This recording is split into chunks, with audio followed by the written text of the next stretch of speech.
Hey guys, subscribe for daily content. And if you're shopping for gear, make sure you check out the description for the newest items at some of the very best online retailers.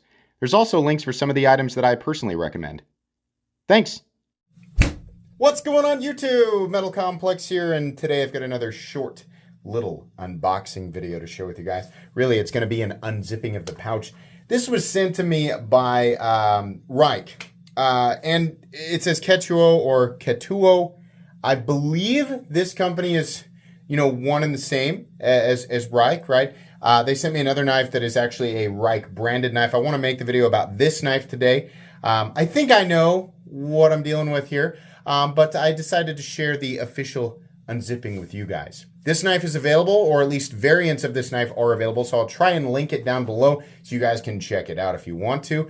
Thanks so much to Reich for sending this in for me to take a look at. Thanks to my patrons for supporting me. And please make sure to follow me on Instagram at metal_complex. So here's what's intriguing. It says Ketuo or Ketuo Telson ZIRCONIUM titanium handle and M390 blade. So this is apparently a bit of a spicy one here. What do we got? It's cool to see.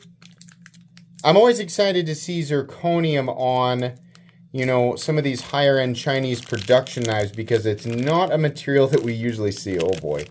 Here we go. Yeah. Oh, that's good looking. This is the polished stuff too. Most of the stuff that I see with, chunks of zirconium, they tend to be pretty super duper expensive. Now, I know that the base price of this model, or at least the one that they have, one of the ones they have listed on their website is like $250. I don't know exactly how much more this is going to cost. Oh, good looking blade too. Really streamlined. That's look at this. Look how they do the slot in the blade there. Really cool. Obviously, the profile is not a reinvention of the wheel. I find myself saying that a lot. But we do have definitely some more interesting features here, and obviously depending on the price, this could be a go-to for a lot of people. Here's something that I appreciate. A little bit of a different pivot there. Something that Reich does that I really like, because we have a lot of companies, we got a lot of companies right now that are kind of offering the same level of execution, right? You can get titanium, M390, all that, blah, blah, blah, and you can get it for a reasonable price. What we often see is our blades or handle profiles that are interchangeable. Further beyond that, we see hardware that's essentially the same thing. We see the same style of pocket clips. We see the same style of this or that. It's all essentially the same cake mix, right? Being, one thing being subbed out for another. But there's a few elements here that make this a little bit special. The blade finish, man, this blade finish is really nice. Let's take a look at this. We have some pretty high reflectivity. I don't know. I'm always cautious to call this like vapor blasting, right?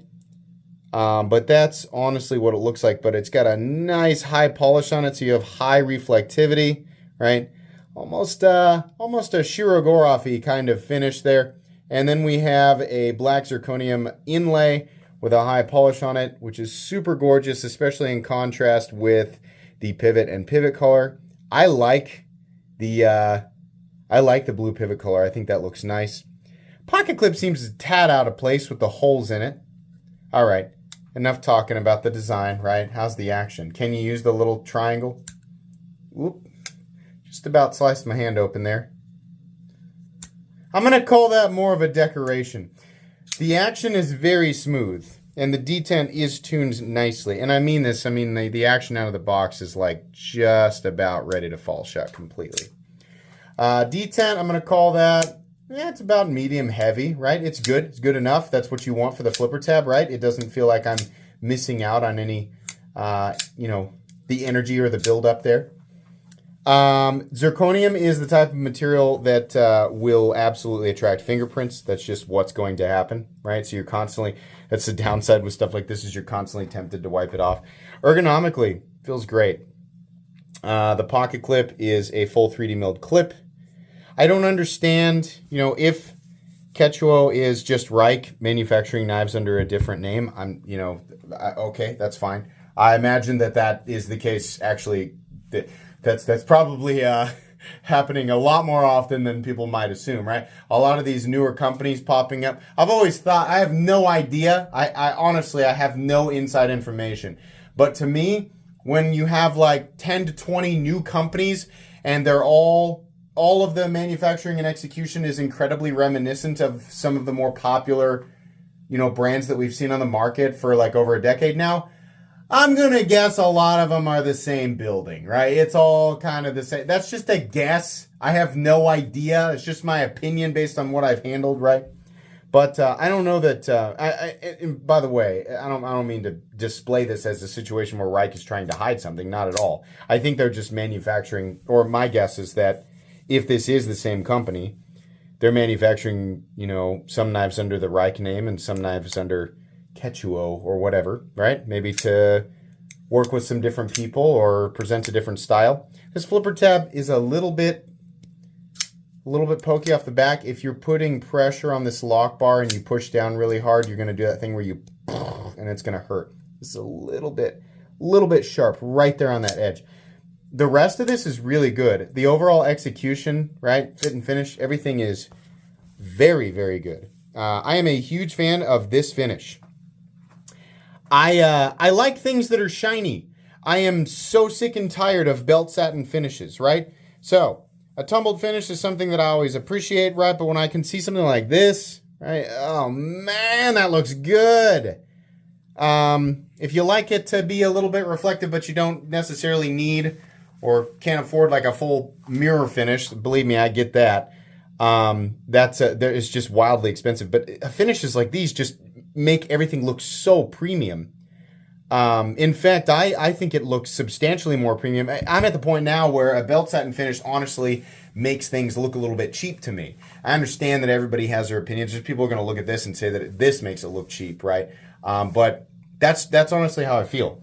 Okay, to finish up this unboxing, which is definitely not a review, still need to point that out. These are not reviews, guys. It's just me giving my first impressions on this stuff. I'll give a full review down the road. Overall length here, it actually is about 8 1/8. Cutting edge, or I'm sorry, blade length is about 3.65. If you measure it all the way down at the bottom, you're looking at about 3.75 inches of blade and 3.5 inches of cutting edge. This is really cool. I'm hoping that they don't go too crazy with the price here because this could end up being a situation where we have some affordable zirconium. Definitely a material I would like to see more at this zone. As long as we're not trying to charge $500, $600, $700 for this stuff, right? As long as we're not trying to dip into USA pricing on these types of things, then I think that'll be pretty cool. For example, you can buy a Spyderco Shaman, and then you can buy Met and Boss zirconium scales, full zirconium scales, right? And the total there, and you're already buying a Spyderco Shaman, which is a knife that people consider to be massively overpriced. You can make that build. I actually have one just over here. I'll get it out for you. I'm saying this right now so that we don't get Chinese companies trying to, oh, people are confused about what it should cost. Let me tell you this. I bought this during the time where the inflation had already started to go crazy, right? This is a CTS XHP, like a special, sorry, I got some oil on it. This is a special Shaman, right? Full zirconium scales, so it's got some fingerprints on it. That's a little over a $500 build, right?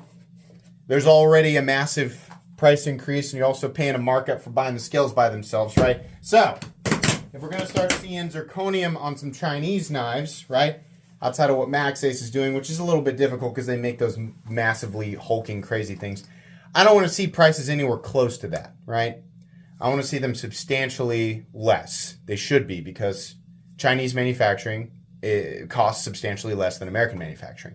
Way less. It's not like $20 less. It's way less. So I'm hoping that this comes in really, really reasonable. It's a material that I think a lot of people would like to see. All right. Now, at the moment that I'm recording this, I have not seen the price on it, right? So everybody's going to be tempted to inform me. By the time you guys are seeing it, which will be weeks later, I will have linked it down below. So My final thoughts on pricing, design, stuff like that, I'll put it all in my final review, which you guys will get again here in a few weeks. Thanks so much to Ketuo for sending this in for me to take a look at. Again, this is the Telson, and I'll try and have it linked down in the description. That's going to be pretty much it.